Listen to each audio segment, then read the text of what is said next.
தமிழ்நாடு அரசு முதல் முறையாக பொருளாதார ஆய்வறிக்கையை வெளியிட்டிருக்கிறது. தமிழ்நாடு மாநில திட்டக்குழுவின் சார்பில் இந்த பொருளாதார ஆய்வறிக்கை என்பது வெளியிடப்பட்டிருக்கிறது. இது குறித்து நம்மிடம் பேசுவதற்காக மாநில திட்டக்குழுவுடைய துணைத் தலைவர் ஜெயரஞ்சன் நம்மிடம் இருக்கிறார்.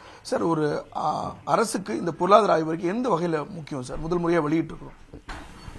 பொருளாதார அரசு அதிகாரிகள் அவங்க துறை சார்ந்த ஒரு விஷயத்தை மட்டும் தான் பார்த்துட்டு இருப்பாங்க. இதான் முதல் முறை என்ன செய்வாங்க கேட்டீங்கன்னா, எல்லாம் ஒரே இடத்துல வச்சு மொத்தமாக அஞ்சு ஆண்டுகளில் என்னென்ன துறைகள் என்னென்ன நடந்திருக்கு அப்படிங்கிறத பார்க்கறதுக்கும், அடுத்த எதிர்காலத்தில் என்னென்ன மாதிரி சிக்கல்களை எதிர்கொள்றதுக்கு உண்டான சூழல் இருக்குது அப்படிங்கிறத நம்ம சொல்லும் பொழுது அவர்கள் தீட்டக்கூடிய திட்டங்கள் அல்லது வகுக்கக்கூடிய திட்டங்கள், இப்போ பட்ஜெட் போடுறாங்கன்னு வச்சுங்க, பட்ஜெட்டில் என்ன செய்ய போகிறாங்க, புது திட்டங்கள் அறிவிக்கும் பொழுது இதில் சொல்லியிருக்கிறதுக்கும் அது சொல்லியிருக்கிறதுக்கும் தொடர்பு இருக்கா அப்படிங்கிறத பார்த்து அவர்கள் செய்வதற்கு ஏதுவாக இருக்கும்.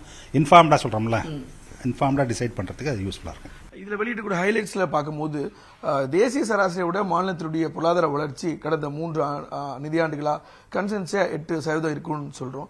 அதே போல் இது வரக்கூடிய ஆண்டும் அது 8 அல்லது 8 தாண்டும் அப்படின்னு சொல்கிறோம். இது எந்த வகையில் இது சாத்தியமாக இருந்திருக்குது?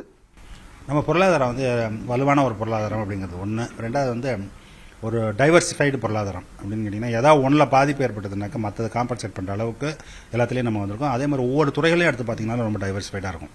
இப்போ தொழில்துறை எடுத்துட்டீங்க அப்படின்னு சொன்னீங்கன்னா, ஏதாவது 1-2 மட்டும் முன்னணியில் இல்லாமல் 6-7 துறைகளில் முன்னணியில் இருக்கும்போது ஒன்று பின்னாடி போகணுச்சுனாலும் மீதிக்கெல்லாம் காம்பன்சேட் பண்ணிடும். அதனால தான் நம்மளால் என்ன செய்ய முடியுதுன்னு கேட்டிங்கன்னாக்கா, எவ்வளவு ஹெட்வின்ஸ் இருந்தாலும் நம்ம 8% மெயின்டைன் பண்ணுறதுங்கிறது நம்மளால் சாத்தியமாகிறது. அதேபோல் தனிநபர் வருமான வளர்ச்சியும் அதிகரிக்கிறத பார்த்துருக்கோம். அதுவும் தேசிய சராசரியை விட அதிகமாக பதிவாயிருக்கு தமிழ்நாட்டில் அப்படின்னு சொல்லியிருக்காங்க. அந்த வகையில் இது தமிழ்நாடு எத்தனாவது ஸ்டேட்டாக இருக்குது சார் தனிநபர் வருமான வளர்ச்சியில்? 2வது இடத்துல இருக்கு. அதுக்கு என்ன, அந்த பர் கேபிட்டா இன்கம் வளர்றதுக்கும் என்ன காரணமாக இருக்குது? பர் கேபிட்டா இன்கம் வளர்றதுக்கு காரணம் 2 காரணம். டினாமினேட்டர் ஒன்று இருக்குது, நியூமரேட்டர் ஒன்று இருக்கு இல்லையா? நியூமரேட்டர் என்னது? உங்களுடைய பொருளாதாரத்தினுடைய மதிப்பு. டினாமினேட்டர் என்ன? எவ்வளோ மக்கள் தொகை. அது பெருசாகவும் இது சின்னதாகவும் இருந்ததுன்னா ஆப்வியஸாக அது பெருசாக இருக்கும். அவ்வளோதான். சரி, இப்போ தமிழ்நாடு இந்த 4 ஜோனாக அதை பிரித்து கொடுத்துருக்கீங்கல்ல, எந்த பகுதியில் பொருளாதார வளர்ச்சி பின்தங்கியிருக்கு, அதை நம்ம சரி செய்ய ஈக்குவேட் பண்ண என்னெல்லாம் முயற்சி பண்ணணும்? புதிதாக தொடங்கப்பட்ட தொழில்கள்லாம் எங்கெல்லாம் பின்தங்கி இருக்கோ அந்த பகுதியை கொண்டு போகிறது அப்படிங்கிறது. அது குறிப்பாக டெல்டா பகுதி இருக்குல்ல, டெல்டா பகுதியை ஒட்டி இருக்கக்கூடிய பெரம்பலூர், அரியலூர் அந்த பகுதி இருக்குல்ல, ஓல்டு டெல்டான்னு சொல்கிறது, அந்த பகுதிகள் மற்றும் தென் மாவட்டங்கள் அங்கே தான் பின்தங்கி இருக்குது.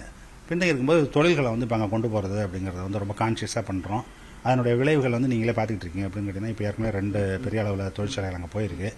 இன்னும் பல தொழில்கள் டிராயிங் போர்டில் இருக்குது எங்கள் டெல்டாவுக்கு போகிறதுக்கு. அதே மாதிரி தென் மாவட்டங்களை பொறுத்த வரைக்கும் விருதுநகர், தூத்துக்குடி, சிவகங்கை அந்த மாதிரி பகுதிகளில் ஏற்கனவே தொழில்கள் தொடங்கப்பட்டிருக்குன்னா தொடங்கப்படுவதற்கான பேச்சுவார்த்தை நடைபெற்று கொண்டிருக்குன்னு.